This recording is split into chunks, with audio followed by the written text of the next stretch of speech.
नमस्कार मित्रों, motivational self study point में आप सभी का स्वागत है। आज का हमारा टॉपिक है प्रयास एवं त्रुटि का सिद्धांत यानी ट्रायल एंड एरर थ्योरी। इस सिद्धांत के प्रतिपादक ईएल थॉर्नडाइक हैं। इन्होंने सीखने की प्रक्रिया को प्रयोगों के माध्यम से समझाया है। प्रयास एवं त्रुटि सिद्धांत क्या है? जब कोई व्यक्ति या जीव किसी समस्या को हल करने के लिए बार बार प्रयास करता है और गलतियों को सुधारते हुए अंत में सही समाधान तक पहुंचता है, तो उसे प्रयास एवं त्रुटि अधिगम कहते हैं। दूसरे शब्दों में या सरल शब्दों में कह सकते हैं, गलतियों से सीखते हुए सही उत्तर तक पहुंचना ही प्रयास एवं त्रुटि का सिद्धांत है। ईएल थॉर्नडाइक ने इस पर प्रयोग किया है। अपने प्रयोग में इन्होंने एक पजल बॉक्स लिया है और उस पजल बॉक्स में एक भूखी बिल्ली को रखा गया और पजल के बाहर यानी बॉक्स के बाहर भोजन रखा गया। पजल इस प्रकार का था कि वो उसमें एक लेवर लगा हुआ था और लेवर के दबने से वो पजल या बॉक्स खुल जाएगा। इस तरह से प्रयोग का प्रारंभ है।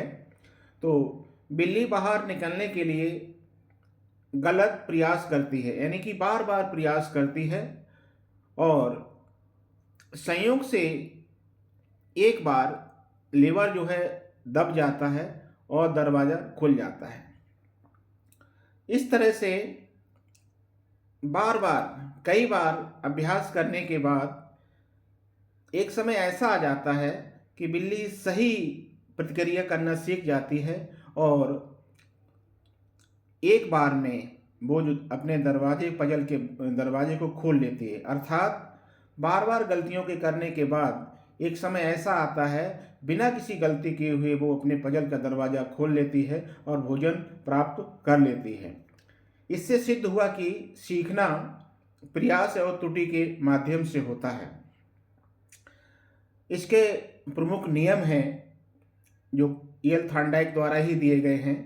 सीखने के वैसे तो कुल 8 नियम हैं, थॉर्नडाइक ने बताए हैं, लेकिन 3 नियम जो हैं वो प्राथमिक नियम है, प्राइमरी लॉ है, और 5 जो हैं वो सेकेंडरी लॉ हैं। तो यहाँ हम जो है प्राइमरी लॉ की बात करते हैं। पहला है तत्परता का नियम। जब व्यक्ति सीखने के लिए तैयार होता है तब सीखना अधिक प्रभावी होता है। यानी व्यक्ति जब तक सीखने के लिए तैयार नहीं होगा वो सही से अधिगम नहीं कर सकता है। इसलिए सीखने के लिए जरूरी है कि व्यक्ति इच्छुक हो, कार्य करने के लिए तत्पर हो। अगला सिद्धांत है अभ्यास का सिद्धांत। इसमें अधिक अभ्यास करने से सीखना मजबूत हो जाता है। यानी कि जितना अभ्यास करेंगे उतना सीखना मजबूत होगा, सीखना स्थायी हो जाएगा। अगला नियम जो है वो प्रभाव का नियम है, लॉ ऑफ इफेक्ट। जो सुखद परिणाम देती है उसे बार बार दोहराता है। कहने का तात्पर्य है जो हम सीखते हैं और सीखने में जिससे हमें सुख की अनुभूति होती है उस कार्य को हम बड़ा आसानी से कर लेते हैं, और जिस कार्य से हमें अनुभूति नहीं होती यानी सुख की अनुभूति नहीं होती है उस कार्य को हम छोड़ देते हैं। इस प्रकार कहा जाता है कि जो क्रिया सुखद परिणाम देती है उसे हम बार बार करने की इच्छा हमारी होती है, और जो क्रिया के माध्यम से हम आसानी से सीख लेते हैं। और इस प्रकार जो है ये ट्रायल एंड एरर थ्योरी है।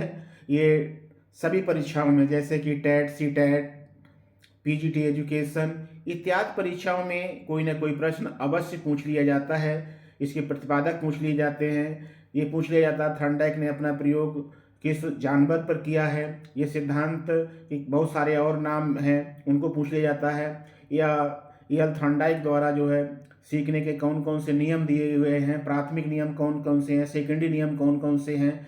इस तरह से इससे कोई ना कोई प्रश्न अवश्य पूछ लिया जाता है। हमारे इसी प्रकार के वीडियो देखने के लिए हमारे चैनल को लाइक करें, सब्सक्राइब करें